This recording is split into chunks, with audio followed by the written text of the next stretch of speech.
Hello everyone. SR कुंज की इस video में आपका स्वागत है। दो चर वाले रैखिक समीकरण युग्म का ये वीडियो पार्ट 3 है। इसमें हम लोग एक्सरसाइज 3.3 का क्वेश्चन नंबर 1 का 3 हल करने वाले हैं। देखिए, इसको समझने से पहले हम लोग कुछ और बातें इस समझते हैं जो इसको अधिक स्पष्ट करने में आपको मतलब सहयोग करेंगे। जैसे देखिए, हम लोग दो चर वाले रैखिक समीकरण युग्म के व्यापक रूप को पिछले क्लासों में हम लोग समझे थे। उसमें हम लोग ये जान पाए थे कि यदि a1x plus b1y plus c1 equal to 0 तथा a2x plus b2y plus c2 equal to 0 ये दो चर वाले रैखिक समीकरण युग्म के व्यापक रूप है। तो इसमें आप पाएंगे कि x का गुणांक जो है a1 या a2 कहलाएगा, y का गुणांक जो है b1 या b2 कहलाएगा, और अचर पद जो होते हैं c1 और c2 ये कहे जाते हैं। तो यहाँ पे आप गौर करिएगा, तो यहाँ पे आप कुछ अनुपात देखेंगे, जैसे a1 बटा a2, यानी कि जो x के गुणांक है उसके अनुपात बराबर हो जाए b1 बटा b2, मतलब वह y के गुणांकों का अनुपात। अगर ये दोनों आपस में बराबर नहीं है तो ऐसे समीकरण के हल करने क्रम में आपको मिलेगा कि इसके अद्वितीय हल प्राप्त होता है। अद्वितीय हल का मतलब होता है कि इसका एक और केवल एक हल प्राप्त होता है, जो इस समीकरण को दोनों समीकरणों को क्या करेगा, संतुष्ट करेगा।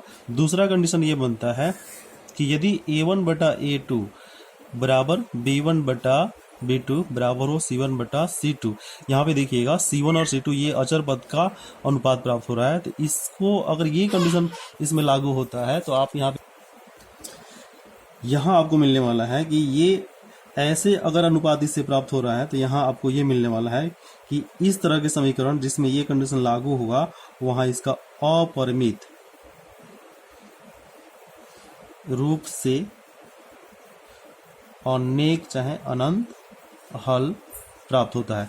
यहाँ पे ये जो समीकरण होता है इसके कई हल प्राप्त होते हैं। तीसरा कंडीशन यहाँ पे लागू होगा, अगर a1 बटा a2 बराबर b1 बटा b2 बराबर नहीं है c1 बटा c2 के, तो ऐसे समीकरण, जिन समीकरणों के लिए ये कंडीशन लागू होगा वहां पे आप पाएंगे कि इसका कोई हल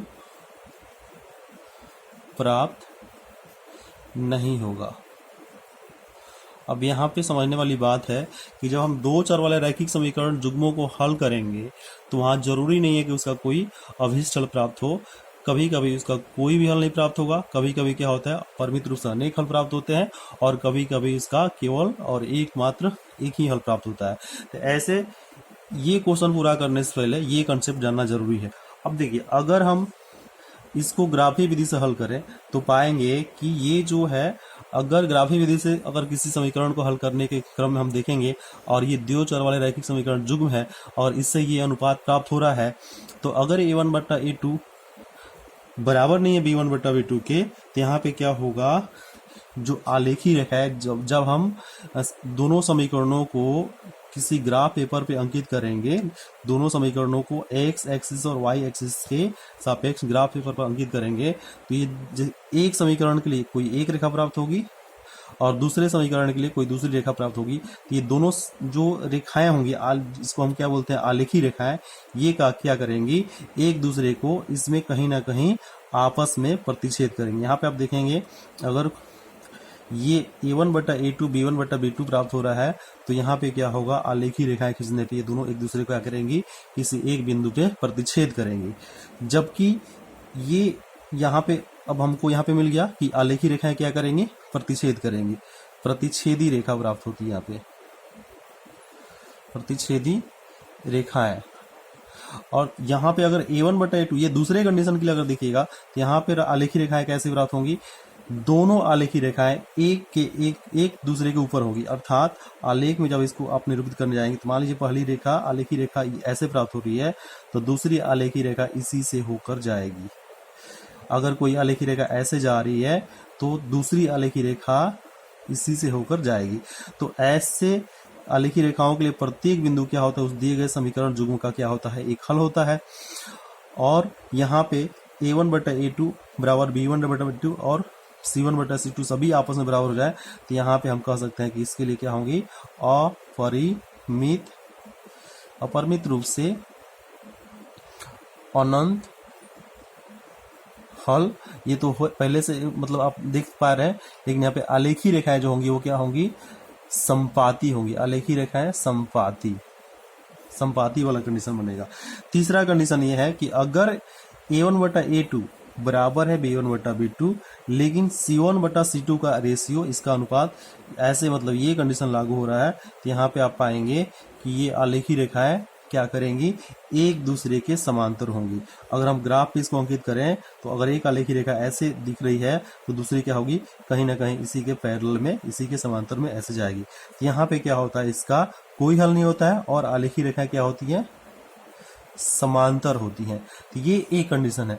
अब आप ये सोच रहे हो कि इसको इतना डिटेल्स में जाने की आवश्यकता क्यों पड़ी, तो जब इस क्वेश्चन को आप देखिएगा ध्यान से, देखिएगा दोनों ही समीकरणों का वैल्यू क्या है, समान है। दोनों का, एक का बायां पक्ष दूसरे के बायां पक्ष के बराबर है और एक का दायां पक्ष दूसरे के दायां पक्ष के बराबर है।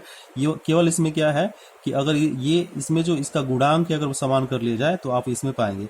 हम इसको और ज़्यादा समझने के लिए और स्पष्ट समझने के लिए इसको आगे समझने का प्रयास करते हैं। देखिए यहाँ पे 3x समीकरण 1 ये दिख रहा है आपको और समीकरण 2 दिख रहा है। तो यहाँ पे आप इसको ऐसे करेंगे, 3x माइनस वाई, ये बराबर के दूसरी तरफ 3 है तो इसको बाएं तरफ लाएंगे तो ये क्या हो जाएगा, माइनस में हो जाएगा, इक्वल में कितना, 0 हो जाएगा। और यहाँ 9x माइनस 3y माइनस में 9 इक्वल टू 0, ये 9 जो है बराबर के दूसरे पक्ष में जाएगा तो इसका चिन्ह क्या होगा, चेंज होगा। अब आप यहाँ पे देखिएगा कि x के गुणांकों का अनुपात, यानी कि यहाँ अब आप यहाँ पे देखिएगा a1/a2 यानी कि x के जो गुणांक है वो हो जाएंगे 3/9। ये 3 जाएगा, 3 एक बार में जाएगा और 9 जाएगा 3 टाइम में। यहाँ पे क्या होगा, 1/3 इसका रेशियो हो गया। फिर यहाँ पे आप देखिएगा b1/b2 देखिएगा, तो यहाँ पे क्या होगा, देखिए y का गुणांक यहाँ पे क्या है, यहाँ पे कुछ दिख नहीं रहा है तो यहाँ पे 1 होगा ही, और इसके साथ कौन सा चिन्ह है, माइनस का, तो ये -1। और दूसरे y का गुणांक क्या है, -3, तो ये फिर ये कट के क्या हो जाएगा, 1/3 हो जाएगा। फिर यहाँ पे c1/c2 को देखा जाए तो यहाँ पे क्या होगा, -3 और यहाँ क्या है, -9। फिर ये क्या हो जाएगा, फाइनली हो जाएगा 1/3। तो आप देखिएगा ये प्रत्येक बाएं भाग का वैल्यू जो है दाएं, मतलब 1/3 आया हुआ है। इसका मतलब क्या है, ये तीनों ही आपस में क्या है, बराबर है। अर्थात यहाँ पे क्या मिलेगा, a1/a2 बराबर b1/b2 बराबर क्या है, c1/c2।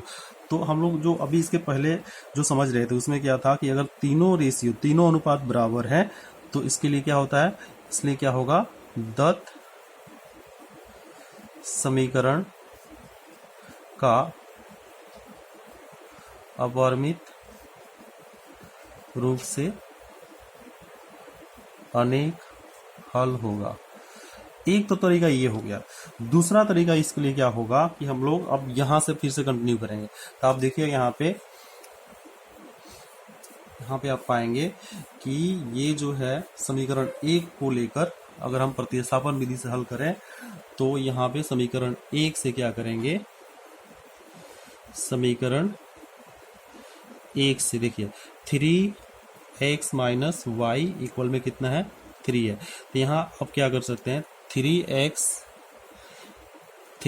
को रहने देते हैं और यहाँ पे ये 3 जो है इसमें आके क्या करेगा, माइनस करेगा, और y जैसे ही बराबर के दूसरी तरफ जाएगा तो क्या हो जाएगा, प्लस हो जाएगा। इसलिए हमको y का वैल्यू यहाँ पे क्या मिला, 3x माइनस 3। अब ये y का मान हमको रखना होगा समीकरण 2 में। देखिए चूंकि समीकरण 1 से हल करके यहाँ पे आया हुआ है इसलिए y का मान हमको कहाँ रखना चाहिए, समीकरण 2 में। तो अब क्या करेंगे, y का मान समीकरण 2 में रखने पर, जब 2 में रखेंगे तो यहाँ पे देखिएगा समीकरण 2 क्या है, 9x माइनस 3y इक्वल में कितना है 9। यहाँ हम लोग इसको और छोटा कर सकते हैं। देखिएगा यहाँ अगर 3 कॉमन कर लिया जाए तो 3x हो जाएगा, यहाँ पे क्या होगा y हो जाएगा, और यहाँ 3 इंटू 3, ये गुणा में है और इधर भी गुणा में है, तो ये क्या हो जाएगा, ये कट जाएगा। फिर आपको यहाँ पे मिलने वाला है क्या, 3x minus Y equal to 3। अब चूंकि हमारे पास y का मान क्या है 3x माइनस 3 है, तो यहाँ पे y के स्थान पे इस वैल्यू को हम क्या करेंगे, पुट करेंगे। यहाँ पे क्या मिलेगा 3x माइनस, अब ये क्या हो जाएगा 3x माइनस 3, पुष्ट बाहर डालना होगा चूंकि इसके पहले क्या है माइनस का चिन्ह है, इक्वल में रहेगा कितना 3। अब इसको आगे क्रिया करेंगे तो 3x minus 3x minus minus की क्रिया होगी, गुणा होकर क्या हो जाएगा प्लस 3, फिर यहाँ पे क्या हो गया 3, तो फिर ये कट जाने वाला है। यहाँ पे आप देखिए 3 और इक्वल में कितना आया 3। चूंकि यहाँ पे देखिए यहाँ पे हो क्या रहा है, यहाँ आपको ये दिख रहा है कि समीकरण, दोनों समीकरण समान हो गए। यहाँ पे दोनों समीकरण क्या हो गए, समान हो गए, या ऐसे समझिए कि इसका दोनों पक्ष क्या हो जाएगा, समान हो गया। इसलिए हम यहाँ पे कह सकते हैं कि समीकरण का क्या होगा, अपरिमित रूप से अनेकल होगा। या हम ऐसे इसको कह सकते हैं, लिखेंगे यहाँ पे, चूंकि समीकरण का दोनों पक्ष समान है, इसलिए दत्त समीकरण युग्म का